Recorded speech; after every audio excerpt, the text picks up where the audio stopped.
people like me. You need people like me so you can point your f***ing fingers and say, that's the bad guy. That's the bad guy. That's the bad guy. That's the bad guy. That's the bad guy.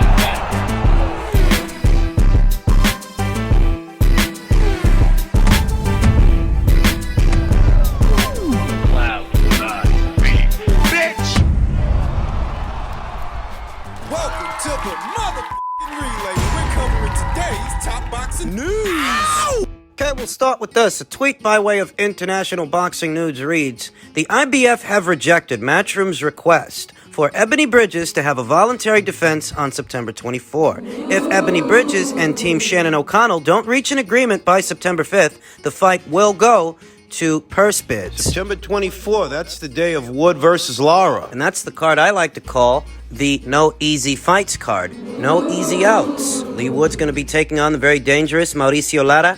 Maxie Hughes is going to be taking on former IBF featherweight champion Kid Galahad. And Terry Harper is supposed to be challenging Hannah Rankin for her junior middleweight title. It looks like they wanted Ebony Bridges to be on that card, have a voluntary defense of her blue belt. And she may yet participate on that card. She may yet fight on the 24th, but it's going to have to be against Shannon O'Connell if she wants to save that date. That's if they can't reach a deal. That's if this goes to a purse bid. Now, we all know that Matchroom has more resources than No Limit Promotions, an Australian-based outfit. A well-to-do outfit, but a smaller outfit, considerably smaller outfit than Matchroom is. We know what the plan was for Ebony. The plan always was for Ebony to have a voluntary title defense and then go into a unification match with one of the other three champions at this weight. In some ways, it's bad optics that Matchroom requested an exemption to the mandatory. Kind of makes it look like Ebony wanted to swerve Shannon O'Connell. I'm sure that's what her detractors are going to say. Even though that was their initial plan, they wanted Ebony to have a voluntary title defense before a unification match, and they tried to move forward with that plan, but the IBF said no. It's got to be Shannon, and if they can reach a deal between now and the 5th, Ebony may yet fight on that September 24th card. It's just got to be against Shannon. Or maybe they reach a deal, but they do the fight at a later date when both fighters have had more time to prepare, because the 24th really is just a few weeks from now. I think it's a little over 4. So maybe they reach a deal and Ebony fights Shannon on the Wood versus Lara undercard. Or maybe they reach a deal and she fights her on the Conor Benn versus Chris Eubank Jr. undercard, set to go down in early October. Now, if they don't reach a deal by the 5th, and this thing goes to a purse bid, we know that Matchroom is a much bigger outfit than No Limit Promotions, with more resources than No Limit Promotions, i.e. more money. We know that, but that doesn't necessarily mean that Matchroom views this fight as being as valuable as No Limit does. No Limit wants to do this thing in Australia in front of an Australian audience. So what is Matchroom willing to pay in order to keep it? What is Matchroom willing to pay to do it on their side of things on the undercard of one of their shows? Because where Matchroom might look at this as a nice undercard fight, the people at No Limit might look at it as a headliner. And if they look at it as a headliner, they may be willing to put up more money for the fight. That's something you have to consider. Ebony Bridges might very well be the most recognizable face, the most recognizable fighter and champion anywhere at or around bantamweight, but she hasn't reached the point to where she's headlining her own show. Whereas Shannon O'Connell, at least in Australia, I believe she has headlined once or twice. Shannon O'Connell has leverage in this situation because she's the mandatory challenger. Ebony has to fight her or the title is forfeit. She's got leverage enough that she could probably ask for more money. What's the show worth in Australia? What does Shannon O'Connell expect to be paid for that show versus what Matchroom is willing to put up? Because No Limit Promotions wants to do the show in Australia, so at minimum you have to match what No Limit Promotions would be paying Shannon O'Connell for that show, for that fight, which, like I said, maybe Matchroom looks at it as a nice decorative item, a nice undercard fight, but No Limit might look at it. They might think the fight is main event worthy. They might want Shannon and Ebony to headline the show. Could you imagine how awkward it would be if this thing goes to a purse bid and No Limit Promotions ends up beating out Matchroom? Even though we all know that Matchroom is a bigger promotional outfit with more resources and more money. Could you imagine how awkward it would be if this goes to a purse bid and the rights for the fight end up going to No Limit, at which point Ebony Bridges, in many ways, would be the away fighter on some other promoter's show. Because Matchroom didn't fight hard enough to keep it. That'd be pretty awkward. Because Matchroom has resources. You know that Matchroom has the money. And if the rights for the fight end up going to No Limit Promotions, it'd have to be because Matchroom didn't want to pay to play. And this is in the event of a purse bid. Though a purse bid can be avoided if they satisfy Shannon O'Connell's financial demands. If they can offer her something good enough that she's willing to come over to their side of things and do the fight. Reach a deal, essentially. Offer Shannon O'Connell something substantial. Dollar amount she's willing to agree to. Shannon O'Connell's wanted to get Ebony Bridges for a while now, and she's been vocal about it. She's wanted to get her in the ring, and Ebony, in so many words, stated that unless Shannon O'Connell becomes her mandatory, it doesn't happen. Oh, Shannon's her mandatory. So what's she gonna do now? Is this fight gonna end up being part of a Matchroom show, or will No Limit win the rights? Will they end up doing it in Australia? Can Matchroom smooth over the situation and offer Shannon something substantial enough that it doesn't come to that it doesn't make it to a purse bid? We'll find out. In men's heavyweight news, Eddie Hearn has declared that he wants Anthony Joshua to have 4 fights between now and the end of 2023, beginning with a comeback fight versus a top 15 opponent in either December or January. And I think this is a solid plan. Anthony Joshua needs to find someone to take his frustrations out on. His frustration that he wasn't able to win that Alexander Usyk rematch. He was visibly frustrated, vexed post-fight, and everybody was talking about it. And we talked about that here on this channel. A level-headed fight fan will tell you that there's no shame in losing to a boxer like Alexander Usyk because he's an excellent boxer. A level-headed fight fan will tell you that, but today's fight fan is far from level-headed. There's a lot of guys out there that Anthony Joshua can fight. One that I want to see him fight is Otto Wallin, and I talked about why in my previous video. Because Otto Wallin gave Tyson Fury a harder fight than anticipated, because he was able to go the distance with Tyson Fury, and because should Anthony Joshua stop Otto Wallin where Tyson Fury could not, he'd be making a statement in doing so. And Otto Wallin himself, he expressed an interest in that fight. He wants that fight. So I think that's the ideal fight for Anthony Joshua to come back with. There's talk of a potential Dillian White rematch, but I don't want to see that. I'd rather see Anthony Joshua in there with a fresh face, new blood, maybe Otto Wallin, then Zhilei Zhang afterwards, then perhaps Filip Hrgovic. You know, because he just fought a southpaw in Alexander Usyk, so he won't be in unfamiliar territory with either Otto Wallin or Zhilei Zhang. Anthony is out of the world title picture, and the silver lining there is he's not under pressure anymore. The pressure he's been under ever since he first became a champion by taking the red belt away from then unbeaten Charles Martin, the then reigning IBF champion. Anthony's not weighed down by alphabet organizations and their orders, their mandatories anymore. He is free to march to the beat of his own drum and do things in his own time, on his own terms. He's a guy who's damned if he does. He's a guy who's damned if he doesn't. Currently, Deontay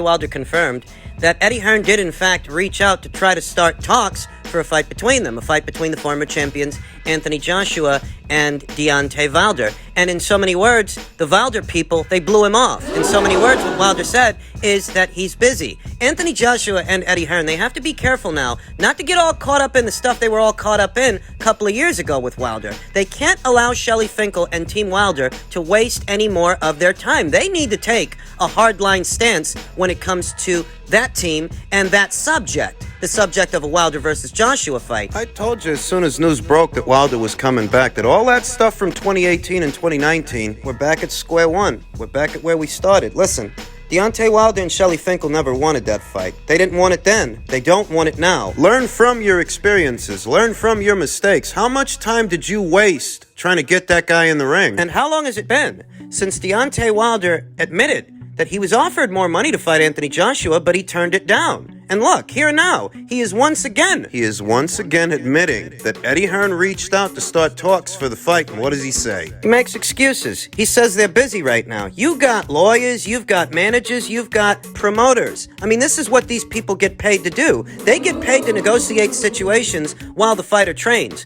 while the fighter fights. You're not too busy right now to start talks for an Anthony Joshua fight. You just don't want to. He's not part of your plan. Yeah, you've got a fight coming up that you're preparing for, but your lawyers, your managers, this is their job.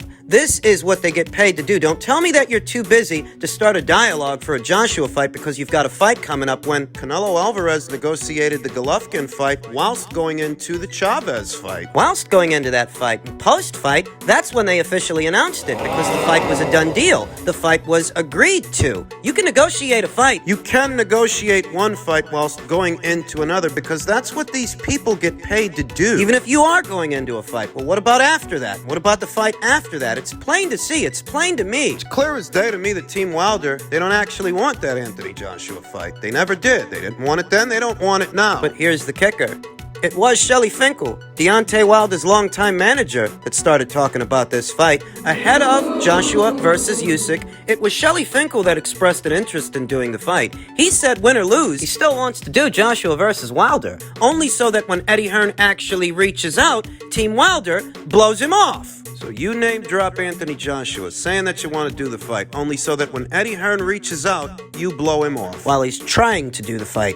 It's the same as it always was, and you still have a couple of blithering idiots out there who have convinced themselves that it's Anthony Joshua avoiding Deontay Wilder. These people, they can't be helped. They can't be reasoned with, so don't try to. Eddie Hearn and Anthony Joshua need to take a hardline stance when it comes to this particular subject and not allow their names to be used, misappropriated by Team Wilder. Don't let them name drop you. Throw your name around to get a profile for whatever it is they're doing on their side of things because they want to stay over there, so stay over there and leave us out of it. You said the only reason he reached out was because he wasn't confident that Joshua would beat Usyk. You say you're busy. Fair enough. And that's what Wilder said. At this point, Eddie Hearn and Anthony Joshua shouldn't entertain any more questions about this guy. Don't bring him up. And if a member of the media brings him up, remind that member of the media what Deontay Wilder said. On more than one occasion. Remember when Deontay Wilder said that he doesn't need the other alphabet titles because he has the more important belt? Remember after Deontay Wilder lost to Tyson Fury, lost to him officially